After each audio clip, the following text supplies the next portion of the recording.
Ang lesson dito, huwag ka nang magalit kung wala naman nangyari sa'yo. Ayan tuloy, saktan ka pa. Tingnan ito, hindi niya mabasag-basag, parang tanga. Diyos Maria Joseph. Alam niyo kasi mga kapatid, pag nawala ka sa focus at inuna mo yung galit, lalo ka mapapamak ganito. Ito, gagalit siya, nakipag-away siya. Iba pa yung nabangga niya. Mag-focus ka lang dun sa ginagawa mo. Kagaya niya. Ito, ibibidyo niya pa siguro. Patay. Di ba nawala pa yung phone? Ito, nang-aaway siya. Mag-focus ka na lang doon sa ginagawa mo. Hindi ka naman napaano. Lalong-lalo na. Ito, napakabastos magmaneho. Karma talaga. Boom.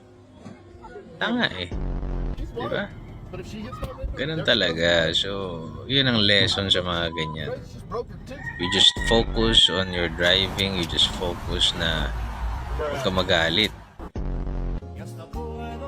Ano ang pupuntahan eh. Diba? Ingat.